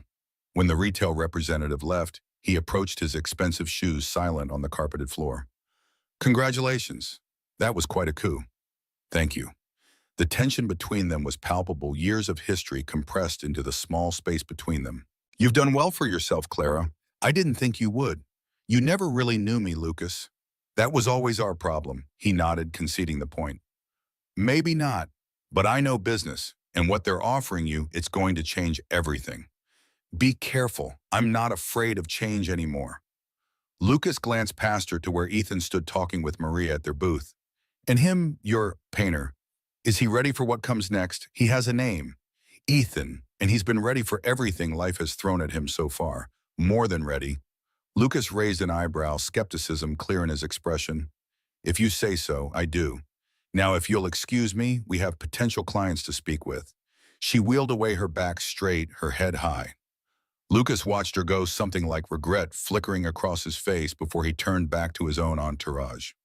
The retail deal materialized over the following weeks, involving intense negotiations and planning. It would require Second Bloom to expand again, hire more workers, secure a manufacturing facility. The financial risk was significant, but so was the potential reward. I don't know, Ethan said one night as they reviewed the contract in their living room. This is moving so fast, too fast. Clara's question was gentle, not defensive. I just want to make sure we don't lose what makes Second Bloom special. The connection to our customers. The customization. The heart. She reached for his hand. We won't. That's non-negotiable. As they discussed the future, Sophie came in from her bedroom, rubbing sleep from her eyes. I had a bad dream that we got really rich and moved away and forgot how to be happy. Ethan pulled her onto his lap. That's not going to happen, Soph. You promise, I promise. Some things might change, but the important stuff stays the same. Sophie looked at Clara. You too. Especially me. I learned that lesson the hard way. Sophie nodded, satisfied, and allowed herself to be tucked back into bed. When Ethan returned to the living room, Clara had made her decision. We'll take the deal, but on our terms. Limited production run, quality control stays with us, and we maintain our custom workshop for special orders. Ethan smiled, relief evident in the relaxation of his shoulders. That sounds perfect. They sealed the agreement with a kiss, both aware that they stood on the edge of something new and challenging. But unlike before, Clara wasn't facing it alone. She had a partner who understood what mattered, who valued the same things she did, who wouldn't let success change what they'd built together. The next morning, Clara called the retail representative to outline their conditions. To her surprise, the company agreed readily, seeing the value in Second Bloom's authentic approach and dedicated customer base. They would start with a limited line in select stores with the potential to expand if successful. As Clara hung up the phone, she felt a curious mixture of excitement and calm. This wasn't the breathless ambition of her Winnicum days, the constant chase for bigger and more. This was measured growth rooted in purpose and value success defined on their own terms. The day the first retail shipment left their new manufacturing facility was momentous. The entire Second Bloom team gathered to watch the trucks be loaded. They'd grown to 15 employees, now most with disabilities of various kinds. Each piece of furniture was inspected personally by Clara, Laura, or Ethan before being approved for shipment. As the last truck pulled away, Clara addressed the team. Today, thousands of people will have access to furniture that truly works for them. Furniture that says you belong instead of adapt or struggle. That's because of all of you, your skill, your understanding, your commitment. She looked around at the faces of their employees, people who had often been overlooked or underestimated in previous jobs. Here they were valued not despite their differences, but because of the insights those differences brought. This is just the beginning, but let's never forget why we started. Every piece we make changes someone's daily life. That's not just business. That's purpose. The team applauded their faces, reflecting the pride they felt in their work. Ethan stood beside Clara, his hand on her shoulder, sharing in the moment. That evening, they celebrated at home with Sophie pizza and ice cream served on the kitchen table that Ethan had built himself when they first moved in together. It wasn't fancy, just solid wood with slightly uneven edges, but it had witnessed countless family dinners, homework sessions, and late-night conversations. To Second Bloom, Ethan proposed raising his glass of soda since they'd opted to celebrate with Sophie's favorite drink. To us, Sophie countered, her face serious. The business is important, but we're more important. Clara smiled at the wisdom in those words. To family, in all its forms. They clinked glasses, the simple moment somehow more meaningful than any formal celebration could have been. As Sophie chatted excitedly about her day at school, Clara caught Ethan's eye across the table. The understanding that passed between them required no words. They had built something precious here, something worth protecting as they grew. Later, after Sophie was asleep, they sat on the porch swing looking at the stars. Ethan's arm around Clara's shoulders, her head resting against him. The night was quiet except for the distant sound of traffic and the rhythmic creak of the swing. Do you ever miss it? Ethan asked softly. Your old life, Clara considered the question, giving it the thought it deserved. Parts of it. The certainty, maybe, knowing exactly where I was going. But it wasn't a map someone else had drawn for me. This, she gestured, encompassed their home, their life together. This is uncharted territory. Scarier, but real. Ethan nodded, his chin brushing against her hair. I know what you mean. After Sarah died, I was so lost. No map at all, just darkness. And now I have stars to navigate by. He kissed the top of her head and they swung gently in the night, two people who had found each other in the darkness and built something neither of them could have imagined alone. The success of Second Bloom continued to grow. The retail line sold well, bringing their designs to a wider audience than they'd ever anticipated. They maintained their custom workshop, Clara still personally consulting with clients who had specific needs that weren't met by standard products. One afternoon, as Clara was working on a design for a client with a rare condition that affected his grip strength, her phone rang. The display showed a number she didn't recognize, but the area code was familiar: Winnicum's headquarters. Hello, Clara. It's Margaret from the board.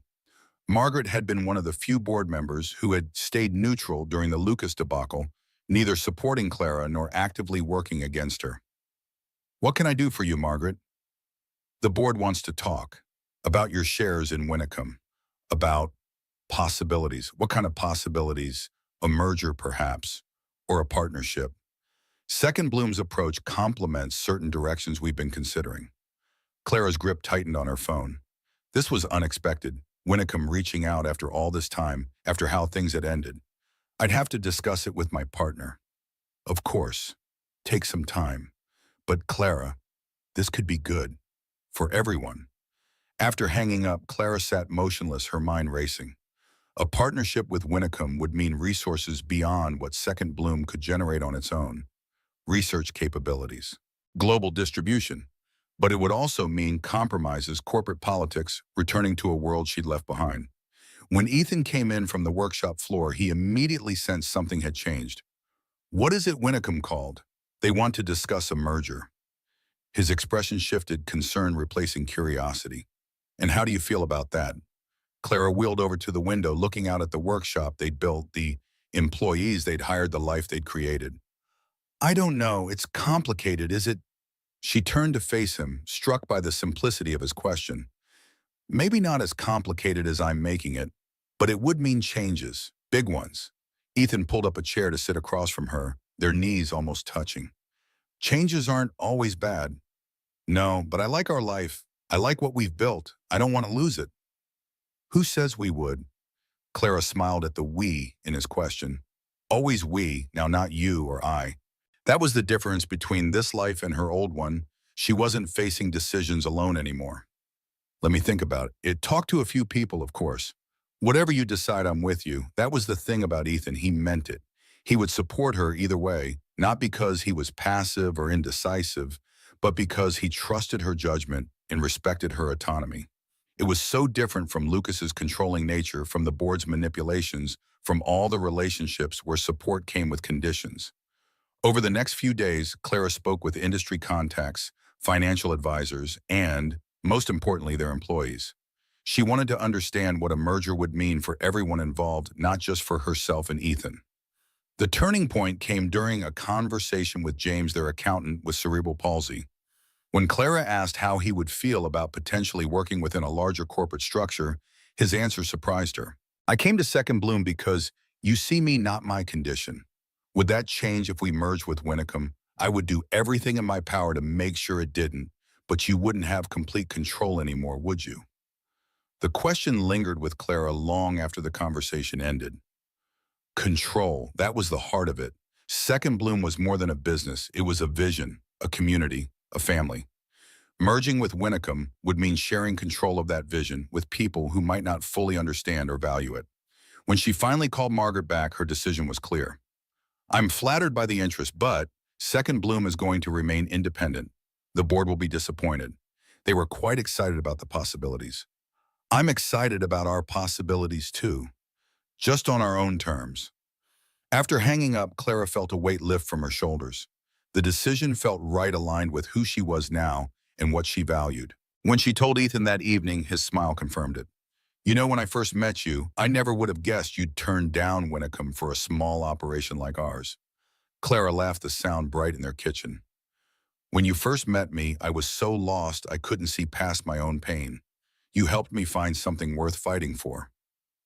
The next morning, as they arrived at the workshop together, Clara paused to look at the sign Sophie had painted, still hanging proudly near the entrance. "This is our new home." Simple words from a child that had become their guiding star. "We made the right choice, didn't we?" she asked Ethan as they prepared to start the day. He looked around at the business they'd built together, at the lives they'd touched, at the woman who had become his partner in every sense of the word. "The best choice I've ever made was walking into that cafe 2 years ago. Everything good has followed from that moment." Clara reached for his hand, intertwining their fingers. "Everything good is still to come." 3 years had passed since Second Bloom first opened its doors. What began as a desperate new start had grown into a thriving business with 35 employees, a manufacturing facility, and retail partnerships across the country. Their furniture appeared in hospitals, schools, rehabilitation centers, and thousands of homes. Each piece still carried their distinctive philosophy: accessibility without compromise, beauty without apology, function with dignity. The original sign painted by Sophie still hung in their main showroom, its childish letters a reminder of humbler beginnings. "This is our new home." Sophie herself had grown too, now 11 years old, her artistic talents blossoming under Clara's guidance. The gap where her front tooth had been was filled now, but her smile remained just as bright, just as contagious. Clara sat at her desk, opening the day's mail. Among the invoices and business correspondence was an elegant cream envelope bearing the logo of the National Association of Accessible Design.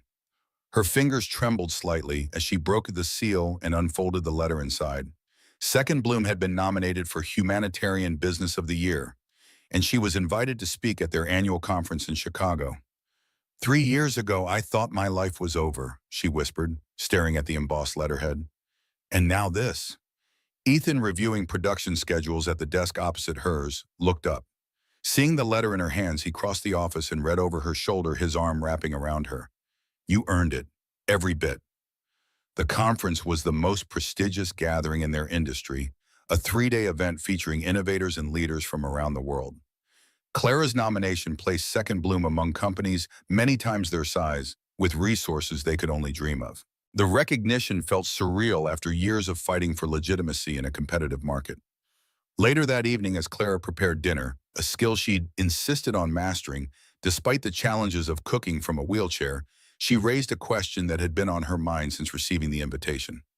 Do you think I should prepare to stand for my speech? She gestured toward her walking frame that leaned against the wall. I've been practicing. Since the accident, Clara had regained limited mobility through intensive therapy. She couldn't walk unaided, but with her frame, she could stand and take short, labored steps. Each movement represented hours of painful rehabilitation, stubborn determination, fighting against medical predictions. Ethan considered her question carefully. He'd learned early in their relationship not to make such decisions for her, not to assume what she wanted or needed. That's your choice. But either way, you'll be the most compelling person in that room. She smiled, appreciating his answer.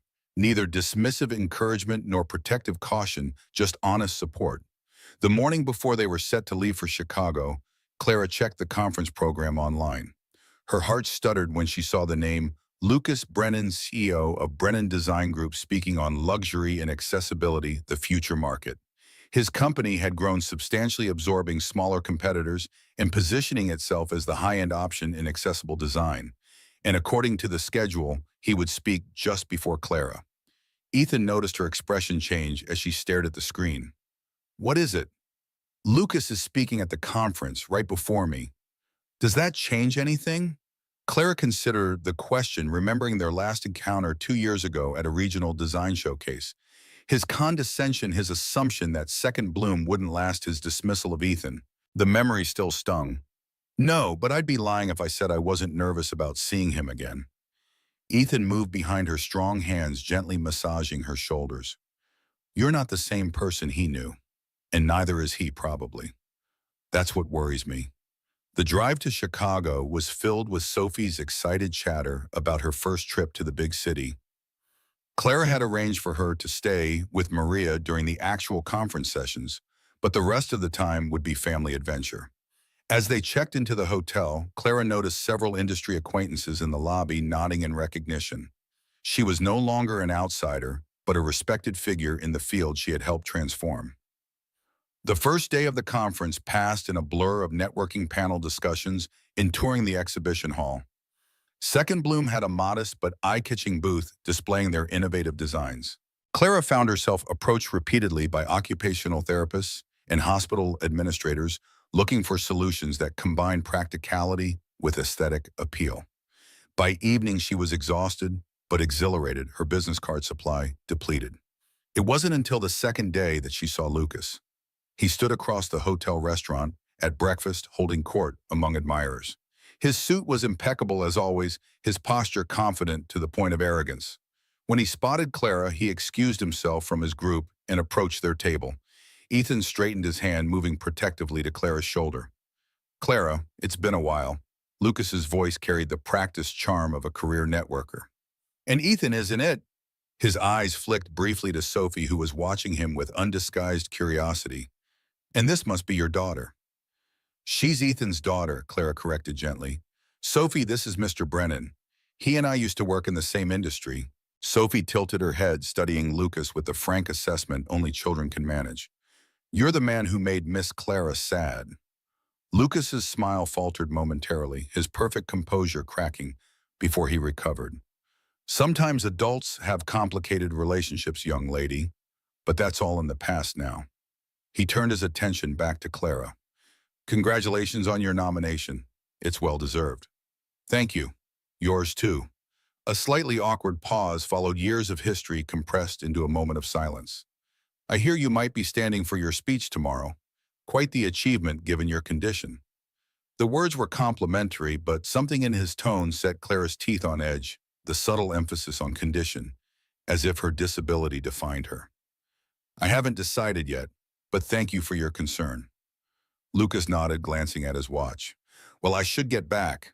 My panel starts in 20 minutes. Perhaps we could catch up properly later, without the family entourage. I'm afraid we're quite busy, but I'll see you at the awards ceremony, I'm sure. After he walked away, Sophie wrinkled her nose. He smells like too much cologne. Ethan chuckled, the tension broken by his daughter's candor. That's one way to put it. Clara remained quiet, turning her coffee cup slowly between her palms. Lucas's presence had stirred something in her, not longing or regret, but a strange sense of disconnect. He belonged to a different chapter of her life, one that now felt like it had happened to someone else. The day passed quickly with more sessions and meetings. By evening, Clara was preparing for her speech, reviewing her notes in their hotel room, while Ethan took Sophie swimming. The words blurred before her eyes, fatigue competing with anxiety. Tomorrow she would present Second Bloom's philosophy to her peers, her competitors, and her former fiancé. The thought was terrifying, yet oddly liberating. A knock at the door interrupted her thoughts. Assuming Ethan had forgotten his keys, she called out, "It's open!" The door swung wide to reveal Lucas alone and slightly less polished than he'd been that morning. His tie was loosened, his expression less certain. "I hope you don't mind the intrusion. The front desk gave me your room number." Clara wheeled back from the desk, creating distance between them. "What can I do for you, Lucas?" He stepped inside, closing the door behind him. "I wanted to speak with you. Privately, about tomorrow." "What about tomorrow?" "My company is expanding. We're moving into international markets, opening design centers in London, Tokyo, Singapore." He moved further into the room, his eyes never leaving her face. "The board has approved an acquisition fund. We're looking for companies that complement our vision." Clara's pulse quickened, understanding dawning. "And you want Second Bloom?" "It makes sense, Clara. You focus on mid-range accessibility, we handle the luxury market. Together we cover the entire spectrum." She shook her head, a humorless laugh escaping. "Mid-range. That's how you see what we do. Making accessibility affordable isn't mid-range, Lucas. It's the entire point." He sighed, running a hand through his perfectly styled hair. "Oh, always the idealist. Fine, keep your mission, keep your branding, but with our resources you could reach 10 times the customers. Make a real difference." "I am making a real difference. One person at a time." Lucas moved closer, his voice dropping to a more intimate tone. "This isn't just about business. It's about us, Clara. We were good together once, the best, before the accident changed everything." "The accident didn't change everything. It just revealed what was already there. Or wasn't." His jaw tightened, a flash of the old anger surfacing. "I made mistakes. I admit that. But I've changed." Clara studied him, looking for evidence of this change. His expensive suit, his calculated approach, his assumption that she would welcome him back into her life professionally or personally with open arms. Nothing had changed except his strategy. "No, Lucas, you haven't changed. You've just found a new angle."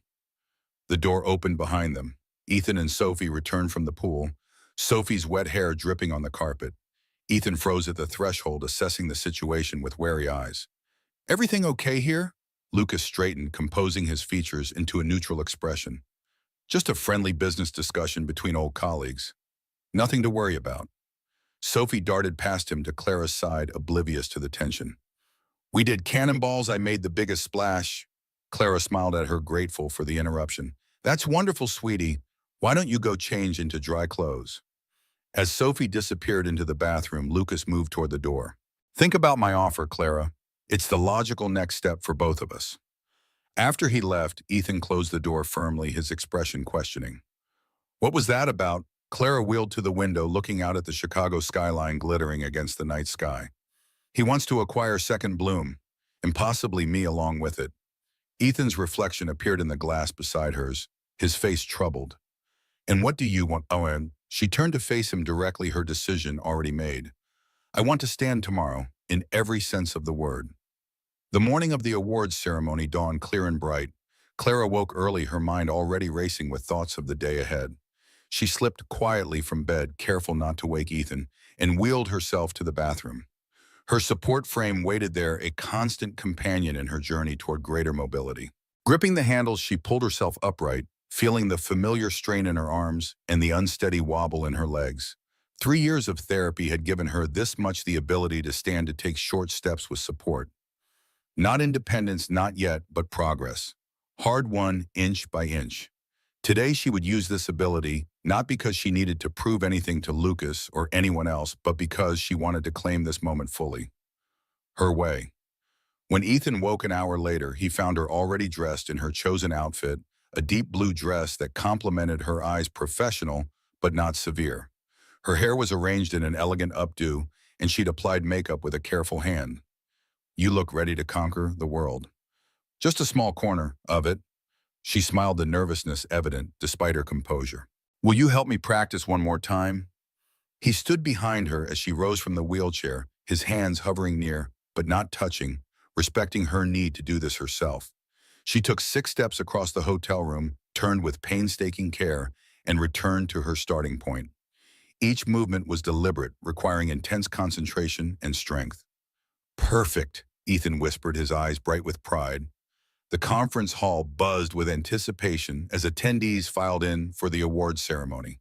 Second Bloom's team occupied a row near the front, Maria and James having flown in for the occasion. Sophie sat between them wearing her best dress and the silver bracelet Clara had given her. Hope begins small. Lucas's speech came first, his voice confident, as he described Brennan Design Group's vision for the future of accessible luxury. His presentation was polished, his slides impeccable, his message calculated to impress. The audience responded with enthusiastic applause, particularly when he announced a new foundation to support design education for students with disabilities. A peace offering, Clara thought, recognizing the gesture for what it was, Lucas attempting to position himself as a humanitarian before the award announcement. Clever but transparent. When it was her turn, Clara wheeled to the side of the stage where a ramp provided access. The moderator introduced her as Clara Wynn, CEO and co-founder of Second Bloom, nominee for Humanitarian Business of the Year. The applause was warm, encouraging. Instead of immediately moving to the podium, Clara paused at the edge of the stage. She locked the brakes on her wheelchair, reached for her support frame that Ethan had placed nearby, and slowly, deliberately pulled herself to standing. A hush fell over the audience as they realized what was happening. Clara gripped the frame tightly, took one careful step forward, then another. Each movement was a victory against gravity, against limitation, against expectation. The silence deepened, punctuated only by the soft tap of her frame on the stage floor. When she reached the podium, Clara adjusted the microphone downward to accommodate her slightly bent posture. She looked out at the sea of faces, some moved, some surprised, all attentive. In the front row, Ethan and Sophie watched with unabashed tears in their eyes. Several rows back, Lucas sat perfectly still, his expression unreadable. 3 years ago, I thought my life was over. Clara's voice was steady despite her physical effort. I thought losing my mobility meant losing everything that mattered, my career, my independence, my future. But I was wrong. She paused, gathering strength for both her body and her words. What I've learned through Second Bloom is that we don't overcome our challenges by denying them or hiding them. We overcome them by embracing them, by allowing them to reshape us into something new, something stronger. The audience was completely silent now, hanging on her every word. This award isn't for me. It's for every person who's ever been told they can't, for every father working 2 jobs to make his kids smile, for every child who loves without conditions, for everyone who chooses to stay when leaving would be easier. Her eyes found Ethan's, holding his gaze for a moment of shared understanding. This is for people who stand again in whatever way they can. The standing ovation began before she'd finished speaking, a wave of approval and respect that washed over the stage. Clara gripped the podium, overwhelmed by the response and the physical toll of standing for so long. As the applause continued, Ethan moved quickly to her side, not to help her, but to stand beside her in her moment of triumph. When the awards were announced, Second Bloom won Humanitarian Business of the Year. The recognition felt like validation, not just of their business model, but of their entire philosophy. That different didn't mean less. That broken didn't mean finished. That small could grow into something extraordinary. Backstage, Clara finally allowed herself to sink back into her wheelchair, her body trembling from exertion. You stood, Ethan whispered, kneeling beside her. I did. She smiled through her exhaustion. But I'm absolutely spent. Carry me. He lifted her easily, cradling her against his chest as he had done so many times before. The difference now was that it was her choice, not her only option, but her preference in this moment of shared victory. "I love you," she whispered against his neck. "I love you too." Sophie appeared rushing toward them with the award clutched in her hands. "You won, and you stood up." Everyone was crying. Clara laughed, reaching out to touch Sophie's cheek. "Were you crying too?" "Only happy tears." Sophie's expression turned serious beyond her years. "Does this mean you're better now?" Clara exchanged a glance with Ethan, both understanding the deeper question. "I'm different now, sweetheart.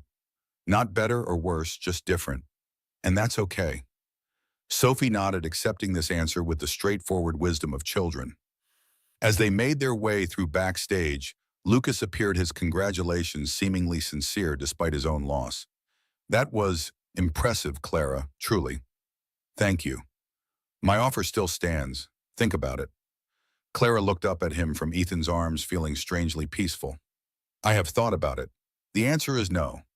Lucas frowned, genuinely puzzled. "I don't understand. With our resources, you could be exactly who I was before the accident, but that's not who I am anymore." Her words hung between them, a gentle but firm closure to possibilities he still imagined existed. "Goodbye, Lucas. I wish you well." As he walked away, Clara felt the last tendrils of her old life finally release their hold. The woman who had once organized her existence around achievement, appearance, and approval no longer existed. In her place was someone stronger, more authentic, more at peace with the imperfection. The hotel suite erupted in celebration when they returned. The entire Second Bloom team had gathered, champagne flowing, congratulations exchanged. In the midst of the festivities, Clara found a quiet moment with Ethan on the balcony, the Chicago night spread before them in a tapestry of lights. "What are you thinking?" he asked, noticing her contemplative expression. "That I never expected any of this. That sometimes the worst thing that happens to you leads to the best things in your life." He nodded, understanding completely. "When Sarah died, I thought that was the end of happiness for me. I was just going through the motions for Sophie's sake. Then I met you. And I thought losing my legs meant losing everything that mattered. Then I met you and Sophie." They stood together, Ethan on his feet, Clara in her wheelchair, looking out at the city below, their hands intertwined. The party continued inside, voices and laughter spilling through the open doorway. Their family, biological chosen, created, celebrating not just an award, but a journey. The next morning, Clara woke to find Ethan already up, sitting at the desk in their hotel room, turning a small box over and over in his hands.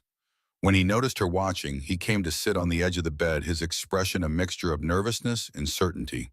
"I've been carrying this around for weeks, waiting for the right moment. I think this is it." He opened the box to reveal a ring, simple but elegant, a sapphire surrounded by small diamonds. "Clara Wynne, will you marry me?" She looked at the ring, then at his face, the kind eyes that had seen her, really seen her from the very first moment in that cafe. "On one condition," she answered, her voice soft with emotion. "Anything. That we do this as equals, not as caretaker and dependent, not as savior and saved, but as two people who choose each other every day, no matter what." Ethan nodded, his eyes bright with unshed tears. "That's the only way I want it." "Then yes, 1,000 times yes." He slipped the ring onto her finger, and they sealed the promise with a kiss, tender, certain, full of shared history and future possibilities. When Sophie woke and heard the news, her excitement was boundless. "Finally, now we can be a real family." Clara laughed, pulling her into a hug. "We already were, sweetheart. This just makes it official." The flight home was filled with wedding plans and excited phone calls. Sophie wanted to be flower girl and ring bearer simultaneously. Maria insisted on handling all the visual elements. James offered his brother's orchard as a venue. The Second Bloom family embraced the news with characteristic enthusiasm and support. But amidst the celebration, Clara felt a need to resolve one last piece of her past. The day after they returned home, she asked Ethan to take her to visit Sarah's grave. It was something she'd wanted to do for a long time, but had hesitated, uncertain of her place in this most private aspect of Ethan and Sophie's life. The cemetery was peaceful under a canopy of oak trees, dappled sunlight playing across well-tended grounds. Ethan led the way to a simple headstone bearing Sarah's name, dates, and the words "beloved wife and mother." Fresh flowers indicated that he and Sophie visited regularly, maintaining this connection to their past.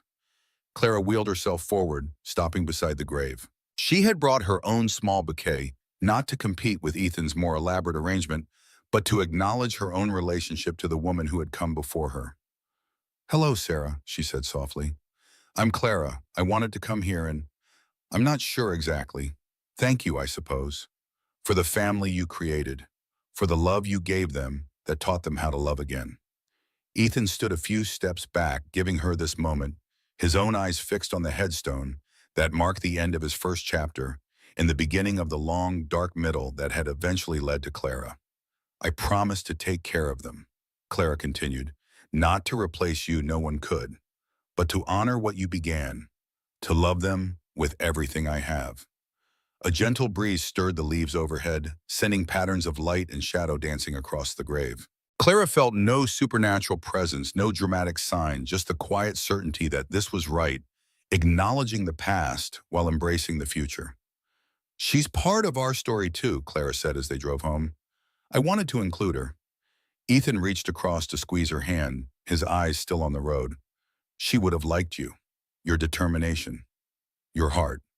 2 years after the accident, Sophie had asked if they could put a photo of her mother in the living room of their new home. Clara had not only agreed, but had helped Sophie create a beautiful memorial corner with several photos, Sarah's favorite books, and small mementos. It wasn't hidden away like a secret, nor was it a shrine to the past. It was simply an acknowledgement that love didn't end with death, it transformed. The wedding took place 6 months later in James's brother's apple orchard. The trees were heavy with fruit, the September air crisp and clear. Clara chose to use her wheelchair for the ceremony, saving her strength for one special moment she had planned with her physical therapist's help. Guests gathered on white chairs arranged in a semicircle, a mixture of Second Bloom employees, clients who had become friends and family, including Patricia and Robert, who had gradually come to accept and even embrace Clara's place in their lives. The orchard provided natural decorations supplemented by simple arrangements of wildflowers and trailing ivy. Sophie led the procession, scattering petals from a basket while simultaneously balancing the rings on a small pillow, a dual role she had insisted upon. She wore a dress the color of apple blossoms and the silver bracelet that had become her treasure. Behind her came Clara, wheeled by Maria, who then took her place as maid of honor. Ethan waited at the altar, his eyes never leaving Clara as she approached. He wore a simple suit, a blue tie matching her dress, his face alight with happiness. The years of grief hadn't disappeared. They had integrated into something new, a deeper capacity for joy, precisely because he understood its fragility. The ceremony was brief but meaningful, their vows personal and honest. When it came time for the exchange of rings, Clara signaled to James, who brought forward her support frame. With practiced movements, she lifted herself from the wheelchair. A murmur rippled through the guests as she stood holding the frame steady. She had been practicing this moment for months, determined to stand eye to eye with Ethan as they completed their vows. Clara, take you, Ethan," she began, her voice strong despite the physical effort. "Not because you saved me, but because you saw me when I couldn't see myself. Not because you fixed me, but because you showed me I was never broken. I promise to choose you every day and in every way for as long as we both shall live." Ethan's voice shook slightly as he responded with his own vows. "I, Ethan, take you, Clara. Not to replace what I lost, but to build something new. Not because you healed my pain, but because you showed me how to live with it and still find joy. I promise to stand beside you, whether you're walking, wheeling, or dancing, for as long as we both shall live." The kiss that sealed their vows was met with applause and cheers, Sophie bouncing excitedly at the edge of the altar.